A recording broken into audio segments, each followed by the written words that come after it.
If any information update-wise for you on any of the injuries that occurred today, I'll get that to you as soon as we can here next time we meet. But time is yours. John played a lot of Tuesday or Saturday. What was your takeaway from the offense?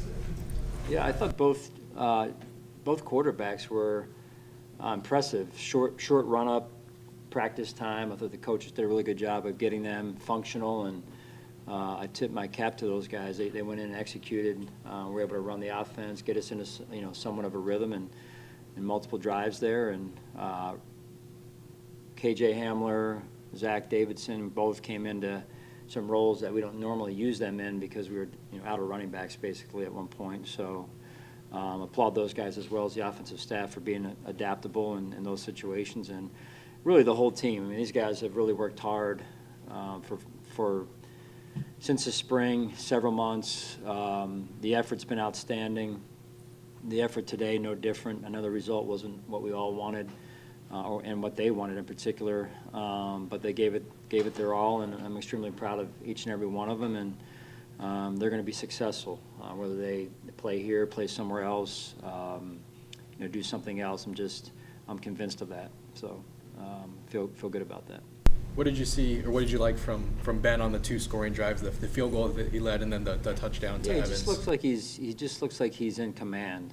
Again, last week in Pittsburgh, when he had a similar run up to what Anthony had this week with his time on task and our offense, just in command, not fazed by anything. It wasn't too big, and played smart football.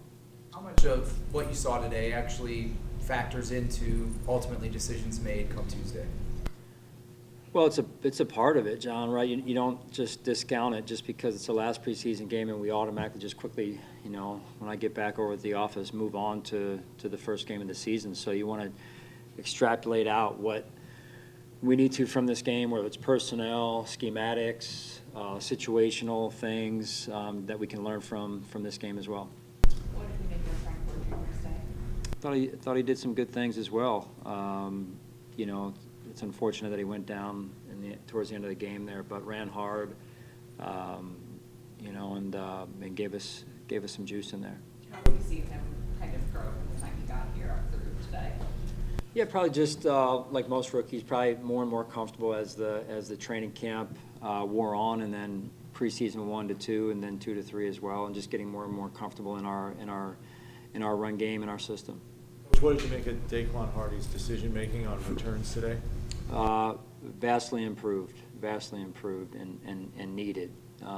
Again, similar to Frank and other rookies, really, that game 1, had some moments, some real teachable moments. Game 2, better, but still some teachable moments. Today, we're checking some serious boxes there, and so that's really good to see, and credit Day and the coaches.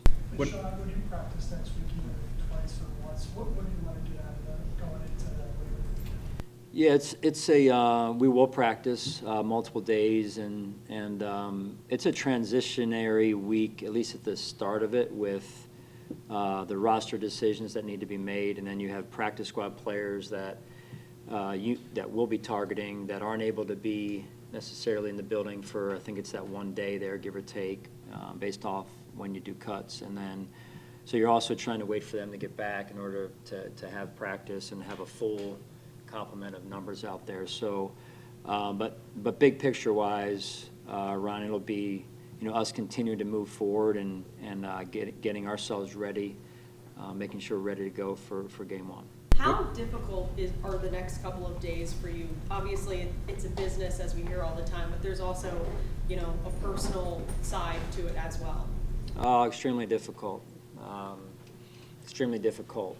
The relationships that we're blessed to have formed with these young men, it's the conversations you're able to have, whether it's in spring or at St. John Fisher at camp or on a trip to Pittsburgh, in the off times and the gaps in between the schedules and the meetings, and you get a chance to learn that these guys are real human beings with real lives, that they're trying to make it, right? And so you feel for them, and this is a tough business.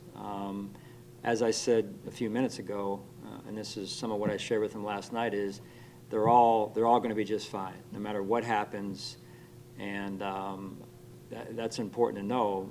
Do you think the skills that these guys pick up through playing the game of football, all the life skills you pick up,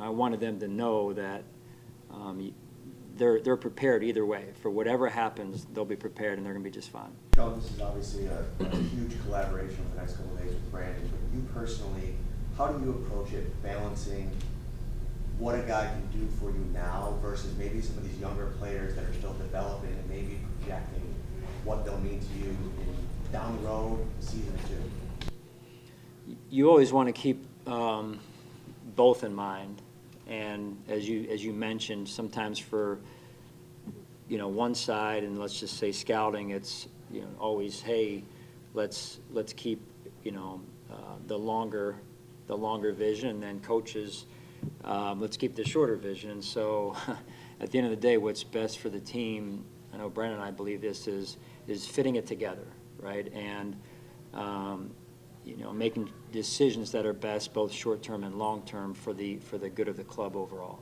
And when you call on KJ, is he literally working the skip on the sidelines? Today? Yeah. Yeah, so we called that timeout, but we were out of backs, and so wanted to get a run in there, and KJ was great, and did a great job getting to the edge there, and brought some juice, man, some good energy. So when Joe called on him, and he was like, "What do you need me for?" And we're like, "Hey, run the ball." He's like, "Let's go, baby!" Right? So that's KJ. So it was awesome to see. And then you saw the response from his teammates on the sideline. Pretty cool. Sean, you said you had confidence in Tyler, but again today, 51's not a chip shot, obviously, but it's a miss. Yeah. Those are ones he's got to make. Sal, he knows that. So looked like it faded a little bit to the right there. So that's a kick he's going to practice a million times, I know, this week, and that's one we've got to have.